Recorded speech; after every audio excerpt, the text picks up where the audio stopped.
and hold early elections. And legitimate president agreed to this. The opposition signed this, European Union guaranteed this. Next morning there is a coup. And instead of government of national unity, the opposition announced that we created the government of the winners. Have you heard about this? I don't think so. They immediately stated, when they took over all government buildings, that their first action would be canceling the status of the Russian language. And they sent military groups to storm Crimean parliament. That's how this all started. So I don't think that President Trump, with his concentration on MAGA, on the national interests of the United States, on the common sense, would ever get involved in preparing a coup against legitimate president in any country, including Ukraine. Okay, again, no. I am answering your question. Why did we think that President Trump would have avoided this situation? I answered you. But I want to ask about what is happening on the ground right now. Attacks against Ukraine have doubled in the time since President Trump took office. On the ground, if President Putin has so much regard for President Trump, why is he taking actions that are undermining his push for peace? President Putin has regard for President Trump, respecting President Trump's concentration on the interests, national interests of the United States, national interests and well-being, and historic heritage of the American people.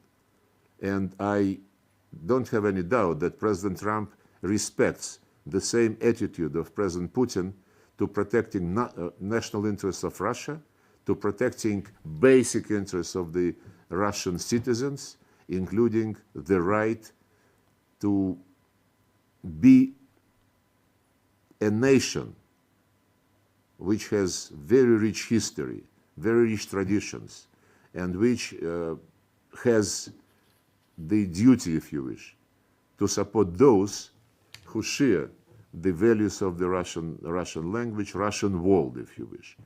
And when you know, once the United States launched a military attack, it was last century, a military attack against, I think, Guatemala or some other Central American countries, because one of the journalists was physically attacked, American citizen, American journalist. And this was never causing any questions in the American media. We are protecting millions of ethnic Russian and Russian-speaking people who wanted to be citizens of Ukraine, but the coup leaders who took power in Ukraine declared them terrorists. And Zelensky, long before the special military operation, in an interview to one Western media, he said, those who are fighting the regime, who decided that the regime does not represent the interest after the coup, they are not people, they are species. And he also said that if you believe that living in Ukraine, you belong to Russian culture, Russian history, then for the sake and safety of your children and grandchildren, get out of Ukraine and go to Russia. Is it the kind of democracy the Americans support? Mr. Foreign Minister, let me ask you about something that President Putin said in June. He said, quote, "I consider the Russian and Ukrainian people to be one nation. In this sense, all of Ukraine is ours." Does President Putin believe that Ukraine has a right to exist? No, this is not true. Ukraine has the right to exist, provided it must let people go. The people whom they call terrorists, whom they call species, and who, during a referenda, several referenda in Novorossiya, in Donbass, in Crimea, decided that they belong to the Russian culture, and the government which came to power as a result of the coup was determined as a priority to exterminate everything Russian. But as you also know, a number of those people did not want Russia a number of those people did not want Russia to invade. Mr. Foreign Minister, do you acknowledge that Russia invaded Ukraine? Well, democracy is about the people, you know, having a chance to vote. The people voted, the people pronounced themselves. And when it started in Crimea... Did Russia invade Ukraine, Mr. Foreign Minister? Did Russia invade Ukraine? Russia started special military operation to defend the people whom Zelensky and his predecessor did not consider as humans. They called them beings, species. You should look. You should really. I understand that you need something to sell today, but if you are raising and touching upon so serious things, my suggestion is to take a look at the history of Ukrainian development after the coup in 2014. I have some material. But it's a yes or no question. It's a yes or no question, Mr. Foreign Minister. Do you acknowledge Russia invaded Ukraine? I said to you that we started special military operation to protect. So yes. To protect the people whom the regime declared terrorists and enemies and whom the regime was bombing. Look, one thing about the facts. You were asking me about churches and so on, allegedly bombed by Russia. One very blunt thing, the simplest on earth. And I would ask you as a journalist whether you are professionally proud of what you are doing. In April 2022, when a deal was negotiated in Istanbul, but the Brits and the Biden administration prohibited Ukrainian regime to endorse this deal, there was an incident in Bucha, the outskirts of Kiev, when, as a gesture of goodwill to make the deal I mentioned happen, Russians withdrew from that part of the Ukrainian territory.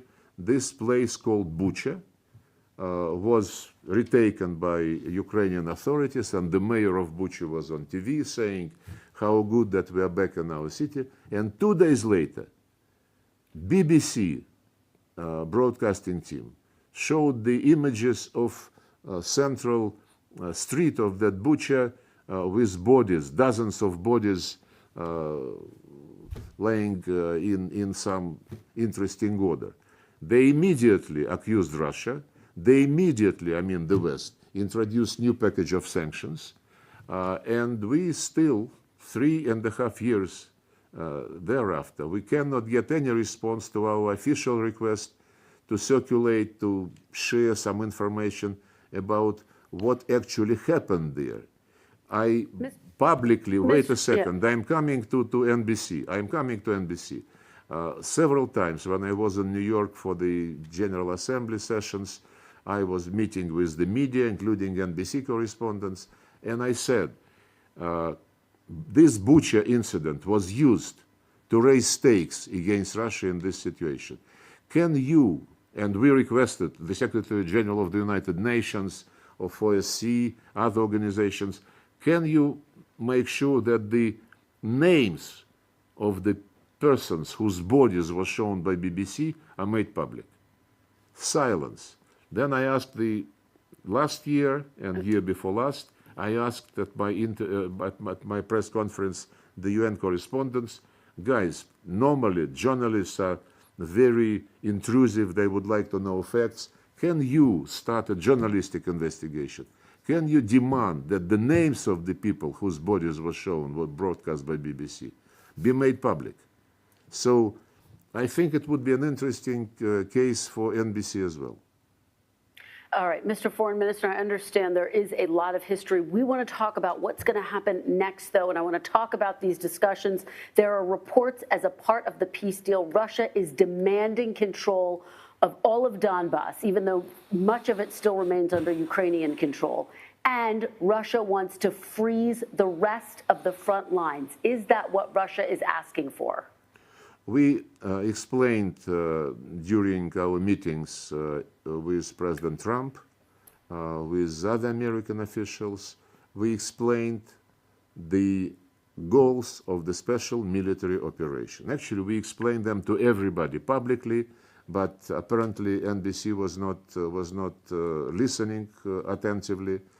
we have the goals which will be achieved. The goals are remove any security threats to Russia coming from the Ukrainian territory, to protect the rights of the ethnic Russian and Russian-speaking people who believe they belong to the Russian culture and Russian history.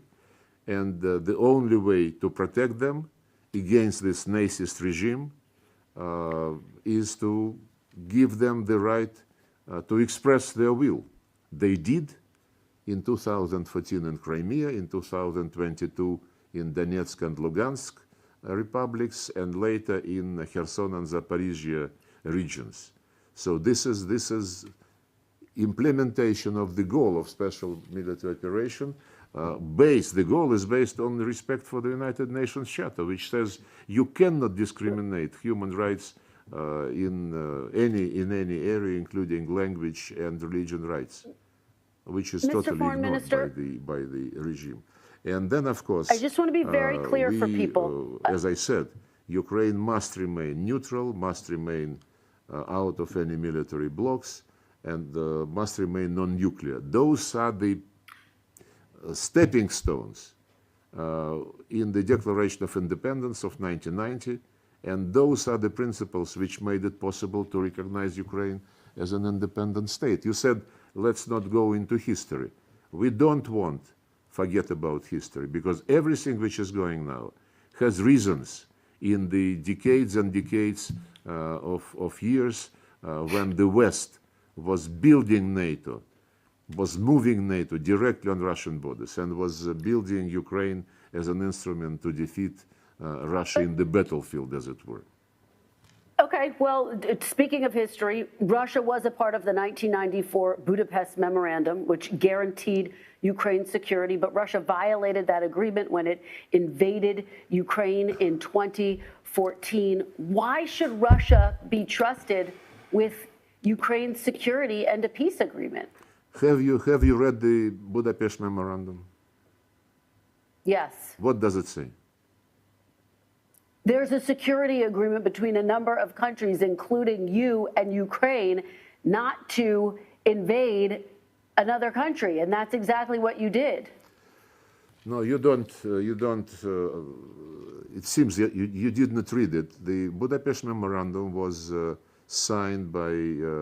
and Ukraine gave up its nuclear weapons, Mr. Foreign Minister. May I answer you? That was a critical piece of it. May I answer you? Ukraine Yes. gave up the nuclear weapons, exactly. And then it was the memorandum guaranteed the security of Ukraine as of any other non-nuclear state. And the legal obligations of the nuclear states, when they give guarantees to non-nuclear countries, is not to attack, to use nuclear weapons against non-nuclear states. We never, ever signed up to providing security to Ukraine after illegal, bloody coup d'etat, which brought to power open Nazists and racists under anti-Russian slogans. When they said that we changed our constitution, now the constitution says they would be members of NATO. Now Zelensky, in I think January 22, was saying that it was a mistake to reject nuclear weapons, and they might think about having them again. This is not something which we guaranteed in the Budapest Memorandum. And apart from this, wait a second, please. Budapest Memorandum was accompanied by a declaration by those who signed the Budapest Memorandum, which said that all participants, including Ukraine, would respect human rights, would respect the rules of OSCE, principles of OSCE, non-aggression, and so on and so forth, which was grossly violated by those who took power in Ukraine in February 2024, 2014, with the help of the United States, when Victoria Nuland proudly stated that eventually we spent $5 billion, but we achieved what we wanted. She said this after the coup. Okay, Mr. But this is Foreign history. Minister, But this is history. I just want to be very clear. Is the only concession Russia is offering not to invade the rest of Ukraine? Is that your concession? No, we don't speak in those terms. We don't have any interest in territories. We have the biggest territory on earth. What we are concerned about, unlike those who raise the issue of invasion, taking more and more land, we are concerned about the people who live on those lands, whose ancestors lived there for centuries and centuries, were founding cities, were building factories, ports, developing agriculture. And these people are now called foreigners. What about the thousands of those people who live on those lands who've been killed by Russian bombs, Mr. Foreign Minister? Look, I'm awfully sorry, but the primitivism of questions, you repeat the same and only question again and again. And I asked you, please, kindly send me the list of those churches, the list of those kindergartens, please. And I will send you the factual information about how Ukrainian army is fighting only civilians. I give you the example of the Kursk region. There is no military sites at all. There was also a terrorist attack on the passenger train, but you never reported this. Mr. Foreign Minister, the reality is so much of this has been captured on television. We have reporters on the ground. I will send you a list as well. But the bottom line is the world has watched with its own eyes as people in all of these regions that have been taken over by Russian troops have been killed. We have seen that with our own eyes. We've watched it with our own eyes. But let me ask you. No, I remember many images saying that Ukrainian civilians are being attacked by Russians, and then these images would turn out to be taken in Iraq 10 or 20 years ago. So my question is, do you believe, NBC, your policy, does it provide for acceptance, the extermination by law of a language in any country? Mr. Foreign Minister, I want to just ask you, when you landed in Alaska, you were wearing a USSR sweatshirt. Were you sending a signal that Russia wants to reestablish the former Soviet Union? No. We were born in the Soviet Union. President Putin repeatedly stated that those who are not sorry what happened to the Soviet Union, they don't have a heart. But those who want to restore the Soviet Union, they don't have any brains. This is absolutely correct statement. We have recognized all the former Soviet republics as independent states. We develop relations with them as fully independent states. But when countries like Ukraine begin to, physically and by law exterminating everything Russian, as if I don't know, in any country, English language would be prohibited, history would be prohibited, American history would be prohibited. This is not the case. The Soviet Union, and if you don't remember your roots, if you don't have nostalgic, memories about your childhood, about your youth, about your first love, about your friends, then I don't think you really represent humanity and the human values. To remember and to cherish what happened in your life for many years is not the same as to try to take over militarily each and every place. This is not true. Does Russia, does President Putin want peace? Yes. And what say you to U.S. lawmakers here who believe you are stringing along President Trump? Are you? It is not for the lawmakers or for any media outlets to decide, what President Trump is motivated by.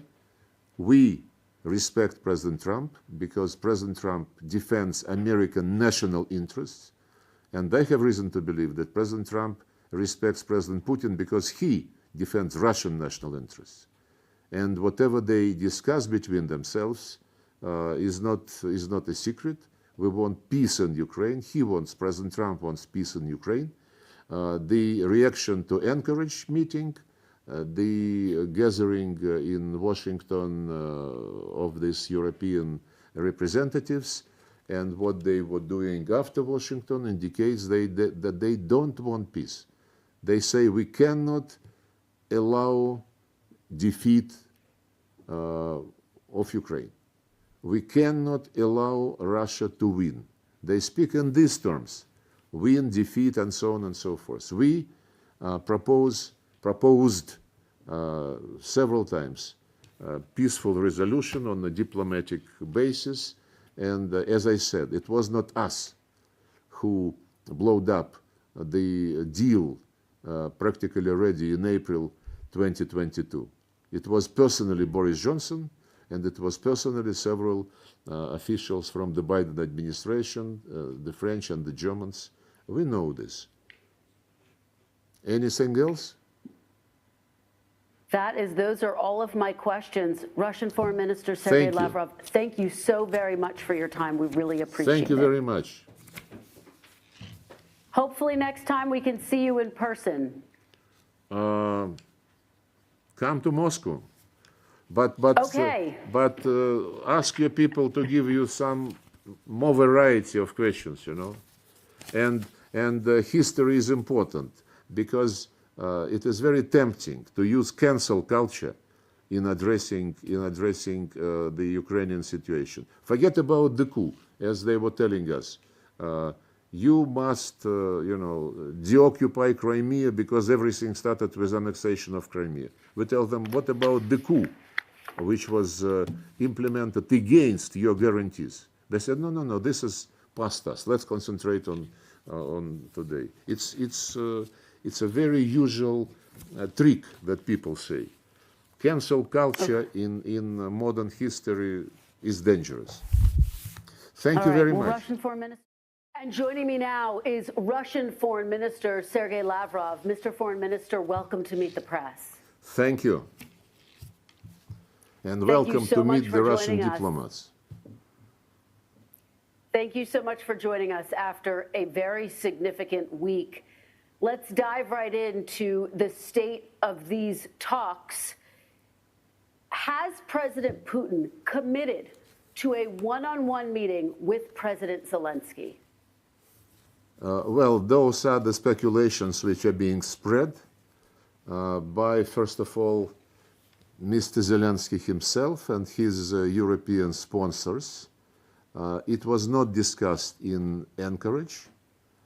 It was raised later as something which is kind of impromptu.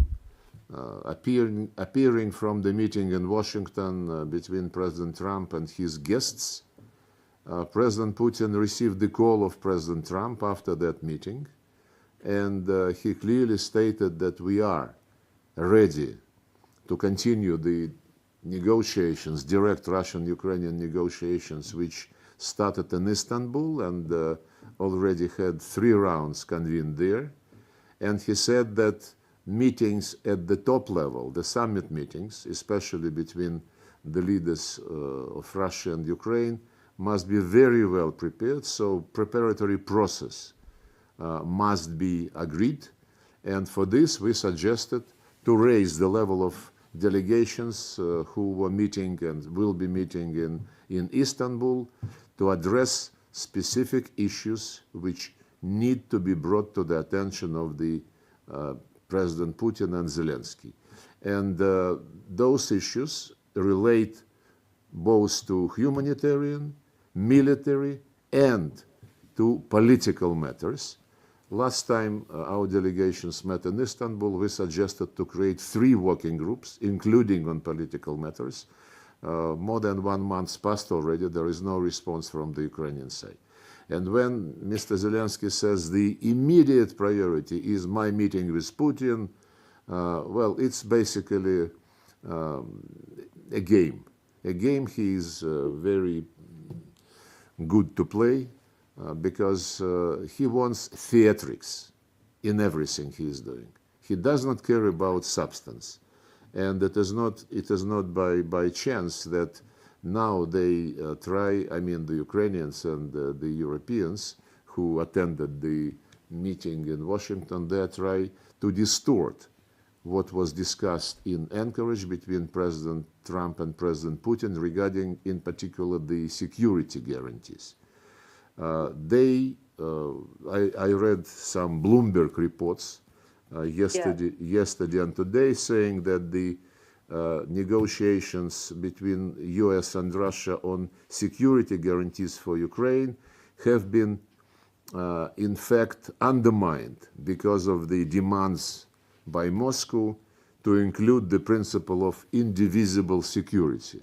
It's a very telling statement. Indivisible security is something which was enshrined in many documents adopted by consensus at the summits of Organization of Security and Cooperation in Europe, in particular, in Istanbul in 1999 and in Astana in 2010. This principle goes like no one can strengthen his security at the expense of security of others. No organization in the European space can pretend to dominate in military and political matters, and NATO has been doing exactly the opposite. So when we are accused that by flagging the principle of indivisible security, we are undermining the process of negotiations between US, Russia, and Ukraine, this means that the people admit that they want divisible security, that they want security built for Ukraine, which is being discussed now, but built against Russia. Those discussions which took place yesterday, before yesterday, after the Washington meeting, they clearly indicate that people see security as only security for Ukraine, and they are prepared to send intervention force, occupying force, to the Ukrainian territory to deter Russia. They don't conceal that this is the goal. And this is not the way to handle the situation. President Putin and President Trump in Anchorage discussed the security guarantees, and President Putin recalled that in April 2022 in Istanbul, during negotiations initiated by the Ukrainian side, very soon after we started our special military operation, during those negotiations in April in 2022, Ukrainian delegation presented a draft principles to reach a treaty, to reach agreement on ending the war. Those principles were initialed by both delegations, and as regards the security guarantees for Ukraine, those principles proposed by Ukrainian delegation, I underline this once again, they provided for creation a group of guarantors. This group containing of permanent members of the Security Council, Russia, US, China, UK, and France, plus they mentioned Germany, Turkey, and any other country which would be interested to join this group of guarantors. And guarantors would be guaranteeing the security of Ukraine, which must be neutral, which must be non-aligned with any military bloc, and which must be non-nuclear. Mr. Foreign Minister, we are going to get to the security guarantees. We're going to have a big conversation about that. But I just want to stick to this idea of a one-on-one meeting between President Putin and President Zelensky. It's not just Zelensky saying it. The White House says President Putin told President Trump he's willing to meet face-to-face with President Zelensky. And I guess the question is, how can you claim to be serious about a peace process when you can't tell me directly, is President Putin willing to meet with President Zelensky? Is that the plan? Look, I hope that those who are interested in what is going on around Ukraine, they follow the statements of President Putin, especially when they try to see some wrongdoing on our side. President Putin repeatedly stated that he is ready to meet with President Zelensky. And actually yesterday at my press conference after my meeting with the Minister of India, I repeated this, that he is ready to meet with President Zelensky, provided this meeting is really going to decide something. To meet for Zelensky to have another opportunity to be on stage is not what we believe is useful. We are not against him playing games and playing various shows, but it is not going to resolve the issue because he publicly stated that he is not going to discuss any territories, thus challenging President Trump and other American colleagues who stated the territorial issue must be on the table. He clearly stated that nobody can prohibit him from joining NATO, which is again categorically challenges what President Trump was saying, and quite a number of other things. He also said that he is not going to restore the rights of the Russian-speaking people and cancel legislation which was passed long before the special military operation, starting from 2019. A series of legislation was passed in Ukrainian parliament prohibiting Russian language, exterminating Russian language, Russian culture, Russian education, Russian media, and canonic Ukrainian Orthodox Church. So when he said that I don't give a damn about what you are saying, what President Trump believes must be a part of the solution, but I am ready to meet just to do what? So if we are all going to be concentrated on imaginary effect, it's not what diplomacy is about. It's what the showmen normally do with pleasure. So my point is that President Putin said clearly that he is ready to meet, provided this meeting is really going to have an agenda, presidential agenda, not an agenda. So that's a big if. There's no meeting planned, Mr. Foreign Minister. That's a big if. You're saying there's no meeting planned right now. Kristen, I am awfully sorry, you're not listening. There is no meeting planned, and I am not challenging this. But you cannot, I think, understand what I am saying. Putin is ready to meet with Zelensky when the agenda would be ready for a summit. And this agenda is not ready at all. President Trump suggested, after Anchorage, several points which we share. And on some of them, we agreed to show some flexibility. When President Trump brought those issues to the meeting in Washington, with Zelensky present together with his European sponsors, he clearly indicated, it was very clear to everybody that there are several principles which Washington believes must be accepted, including no NATO membership, including the discussion of territorial issues, and Zelensky said no to everything. He even said no to, as I said, to canceling legislation prohibiting the Russian language. How can we meet with a person who is pretending to be a leader, the leader of a country, which is the only country on earth who had prohibited a language, not to mention that this is one of the official UN languages. In Israel, let me. Arabic language is not prohibited. In Palestine and other Arab countries, Hebrew is not prohibited. But Ukraine does whatever they believe is necessary to promote the Russophobic Nazist agenda, and the West, who is normally crazy about human rights when they discuss anything anywhere, but in relation to Ukraine, the words human rights were never used during those years after the coup in 2014. So Okay, yes, Mr. Foreign Minister, let's keep he is ready to moving. meet. Let's keep moving. But no, we cannot meet just for him to have a picture and to say that now I am legitimate.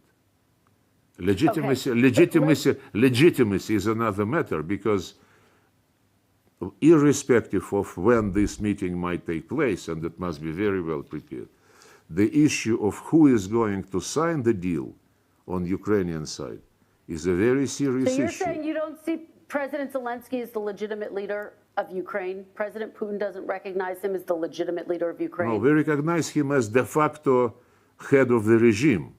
And in this capacity, we are ready to meet with him. But when it comes to signing legal documents, no, you want to have the entire picture, just part of it, which suits you. When we come to a stage when you have to sign documents, we would need a very clear understanding by everybody that the person who is signing is legitimate. And according to the Ukrainian constitution, Mr. Zelensky is not at the moment. Okay, well, he is the democratically elected president. Mr. Foreign Minister, let's keep moving. President Trump told French President Macron this week, quote, "I think Putin wants to make a deal for me." Is that accurate? Does President Putin want to make a deal for President Trump? Well, I would not go in this semantic, exercise. President Putin was invited by President Trump. He visited Alaska. They had a very substantive meeting in Anchorage. They discussed the practical way, not just who is going to meet whom and what kind of broadcasting would be provided. They discussed real things regarding security. The violation of Russian security interests was one of the root causes of what has happened. And this relates to many years of lies when we were promised, starting from 1990, and then many times we were promised that NATO would not be expanding. And the OSCE summit documents, which I quoted, said in the past, and nobody canceled this, that no organization must claim superiority in Europe, and NATO has been doing exactly the opposite. So the security guarantees which Russia presented several times. In 2008, we suggested to sign a pact between Russia and NATO, and it was ignored. In 2021, before we had to take a decision on launching the special military operation, we suggested two treaties, one between Russia and the United States and one between Russia and NATO. This was also ignored in a very, I would say, arrogant way. Blinken, who was Secretary of State at that time, told me when we met in Geneva in January 2022, he said, forget about this, we can discuss some limits on the weapons which we, the West, would supply to Ukraine. But NATO membership is not for discussion with anybody. When I told him that this bluntly violates the principle of indivisible security, he said the indivisible security in OSCE is political declaration. But political declaration signed by the leaders, I think is something which just out of decency, out of diplomatic and political decency, you have to respect. Okay, and Mr. Foreign Minister, we have a lot to get to, so I do want to keep moving. Just this week, Russia bombed an American-owned factory near the Hungarian border. I've spoken to people who frankly see that as a slap in the face to President Trump, to the entire peace process, isn't it? Well, I would say that those who are sincerely interested in understanding what is going on should know by now that never ever Russia deliberately targeted any sites which are not linked to military abilities of Ukraine. This is an electronics factory, though, sir. This is an electronics factory. I've spoken to people on the ground there. It builds coffee machines, among other electronics. This is not a military site. Well, I understand that some people are really naive, and when they see a coffee machine in the window, they believe that this is the place where coffee machines are produced. Our intelligence has very good information. And we target only, as I said, either military enterprises, military sites, or industrial enterprises directly involved in producing military equipment for Ukrainian army.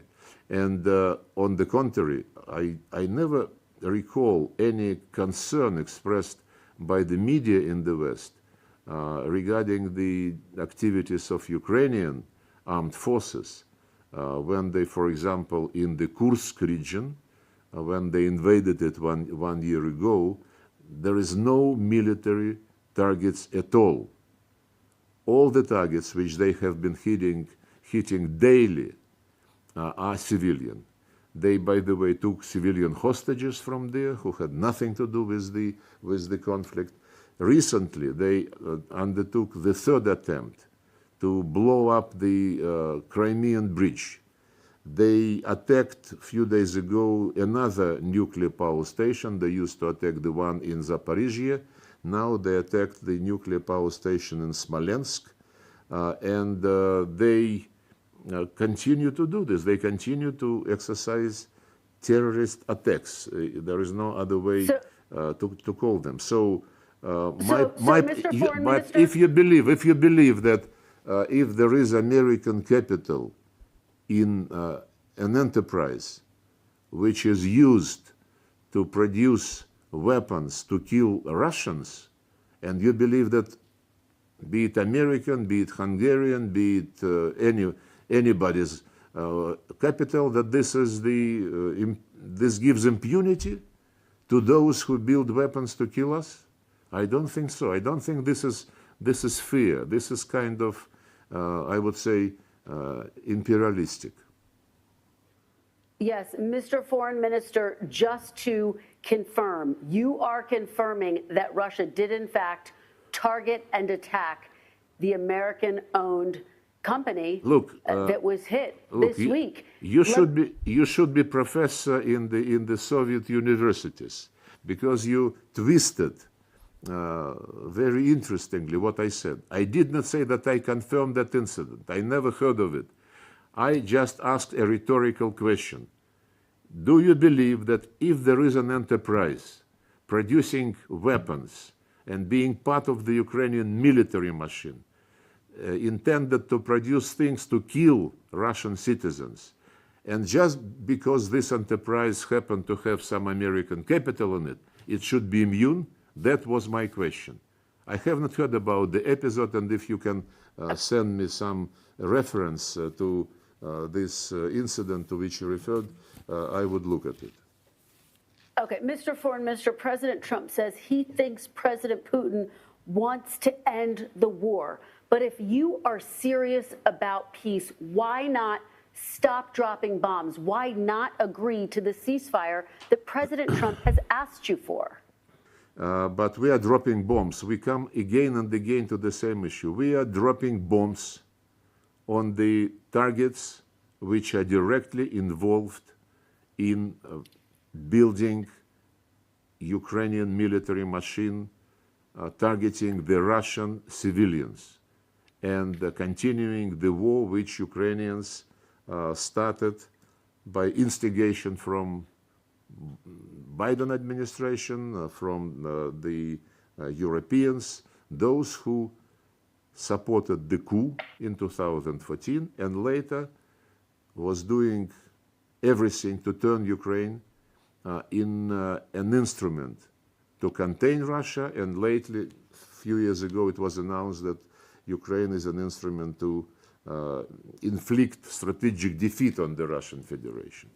So when I give the examples of what we are doing, and this has been explained repeatedly, if you can provide us a proof that we hit any civilian target without, indiscriminately, a target not linked to the military machine of Ukraine, we would be looking into this. But the facts, Okay. the facts of Ukrainian, I think I should interview you. The facts of Ukrainians hitting purposefully civilian targets are plentiful, and they are available in the information which we are circulating to the international community. Mr. Foreign Minister, here are the facts. Close to 50,000 civilians have either been killed or injured in this war. Russia has hit maternity wards, churches, schools, hospitals, a kindergarten just this past week. So either the Russian military has terrible aim or you are targeting civilians. Which is it? Look, NBC is a very respectful structure, and I hope you are responsible for the words which you broadcast. I ask you to send us or to publicize the information to which you just referred, because we never targeted the civilian targets of the kind you cited. You might be mixing, the information, because it is a fact that quite a number of churches were purposefully hit by the Ukrainian regime. Quite a number of just civilian settlements, human settlements. But what about your actions? What about your actions, Mr. Foreign Minister? Look, we're going by circles.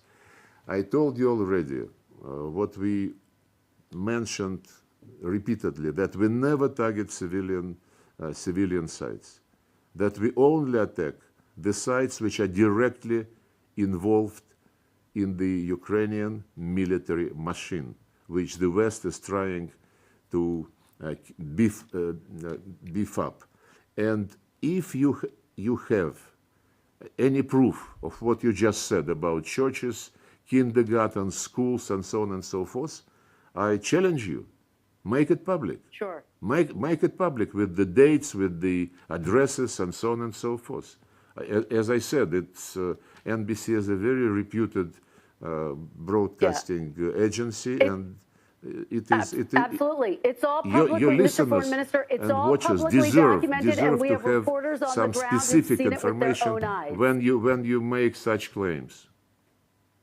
All of the information is publicly available. We do have reporters on the ground who've seen these strikes with their own eyes. I do want to keep moving, though, and talk about security guarantees, an issue that you raised this week, and you have said right here today that Russia should have the power to reject any security guarantees for Ukraine. Look, the Europeans please, none of your business. Kristen. Let me just ask the question. Why? Let me just ask the question, though. Don't play Zelensky. Look, be an honest journalist. I never said. Let me ask my question, then you can answer. Let me just ask my question, then you can answer. I am answering your question now. I haven't asked my question yet. Why should the country that's bombing Ukraine be responsible for the security of Ukraine? Why is the country and countries who prepared the anti-Russian coup in Ukraine, who pumped up modern weapons in Ukraine to attack the Russian territory, countries who supported the Nazist regime prohibiting human rights, which they had to respect under the United Nations Charter and many other conventions. Why should we be swallowing all this? I explained to you, I never said that Russia must have a veto on security guarantees, but security guarantees must be subject to consensus. I reminded you that it was okay for Ukrainians in April 2022 to present a document which could have ended this war and which started by declaring that Ukraine is going to be neutral, non-bloc, non-nuclear. By the way, this statement, this declaration, not to have any nuclear weapons, not to be members of military blocs, and to remain the neutral status, this was the essence of Ukrainian Declaration of Independence in 1990. And this declaration, it is because of this claim that they would never be NATO members, that they would never have nuclear weapons, and that they would be neutral, that they were recognized as independent state. So if you believe that Russia being marginalized in the discussions on security issues on our borders, that this is something which is natural and normal, then I'm sorry, something is wrong with the philosophy of your channel. Just yes or no, are you talking about Russian boots on the ground? Where? In Ukraine, in that region? No, Russian boots on the ground because this ground was moved, was being turned in a stronghold to inflict strategic defeat upon the Russian Federation. The Russian boots on the ground are not to protect the ground. They are make sure that this ground would never be hosting weapons capable to reach the Russian territory. Russian boots on the ground are because this ground is the territory where hundreds and hundreds of years ethnic Russians and Russian-speaking people were living. They actually founded those lands. They historically developed Russian culture, Russian language, and they respected Russian history. So, and when all this was prohibited after the coup took place, the coup which was a very bloody and very unconstitutional, we did not have any other choice but to defend these people against the bluntly Nazist regime. And the proof that the regime is Nazist is plentiful, and I hope that some days your correspondents could visit and see what is going on with glorification of military criminals, collaborators of Hitler, and so on. President Trump has been in office now for 7 months, and attacks against Ukraine have doubled in that time.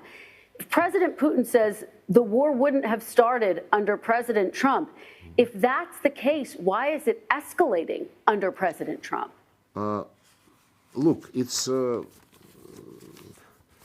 becoming traditional for some of the broadcasting channels to simplify things.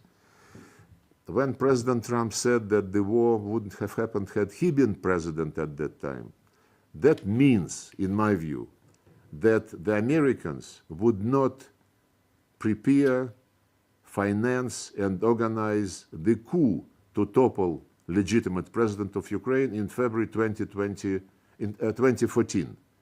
Just one day after a deal was reached between the president at that time and the opposition, the deal guaranteed by the European Union, Germany, France, Poland, and so on. And next morning, the opposition broke the deal. The deal was to create a government of national unity and hold early elections. And legitimate president agreed to this. The opposition signed this, European Union guaranteed this. Next morning, there is a coup. And instead of government of national unity, the opposition announced that we created the government of the winners. Have you heard about this? I don't think so. They immediately stated, when they took over all government buildings, that their first action would be canceling the status of the Russian language. And they sent military groups to storm Crimean parliament. That's how this all started. So I don't think that President Trump, with his concentration on MAGA, on the national interests of the United States, on the common sense, would ever get involved in preparing a coup against legitimate president in any country, including Ukraine. Okay, again, no. I am answering your question. Why did we think that President Trump would have avoided this situation? I answered you. But I want to ask about what is happening on the ground right now. Attacks against Ukraine have doubled in the time since President Trump took office. On the President ground, Putin has so much regard. If President Putin has so much regard for President Trump, why is he taking actions that are undermining his push for peace? President Putin has regard for President Trump, respecting President Trump's concentration on the interests, national interests of the United States, national interests and well-being, and historic heritage of the American people. And I don't have any doubt that President Trump respects the same attitude of President Putin to protecting national interests of Russia, to protecting basic interests of the Russian citizens, including the right to be a nation which has very rich history, very rich traditions, and which has the duty, if you wish, to support those who share the values of the Russian language, Russian world, if you wish.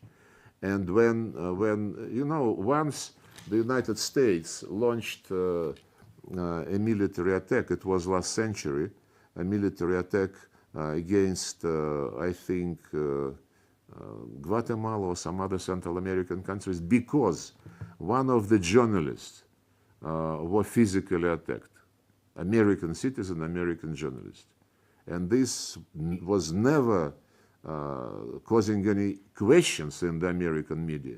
We are protecting millions of ethnic Russian and Russian-speaking people who wanted to be citizens of Ukraine, but the coup leaders who took power in Ukraine declared them terrorists. And Zelensky, long before the special military operation, in an interview to one Western media, he said, those who are fighting the regime, who decided that the regime does not represent the interest after the coup, they are not people, they are species. And he also said that if you believe that living in Ukraine you belong to Russian culture, Russian history, then for the sake and safety of your children and grandchildren, get out of Ukraine and go to Russia. Is it the kind of democracy the Americans support? Mr. Foreign Minister, let me ask you about something that President Putin said in June. He said, quote, "I consider the Russian and Ukrainian people to be one nation. In this sense, all of Ukraine is ours." Does President Putin believe that Ukraine has a right to exist? No, this is not true. Ukraine has the right to exist, provided it must let people go. The people whom they call terrorists, whom they call species, and who, during a referenda, several referenda in Novorossiya, in Donbass, in Crimea, decided that they belong to the Russian culture, and the government which came to power as a result of the coup was determined as a priority to exterminate everything Russian. But as you also know, a number of those people did not want Russia. A number of those people did not want Russia to invade. Mr. Foreign Minister, do you acknowledge that Russia invaded Ukraine? Well, democracy is about the people, you know, having a chance to vote. The people voted. The people pronounced themselves. And when it started in Crimea... Did Russia invade Ukraine, Mr. Foreign Minister? Did Russia invade Ukraine? Russia started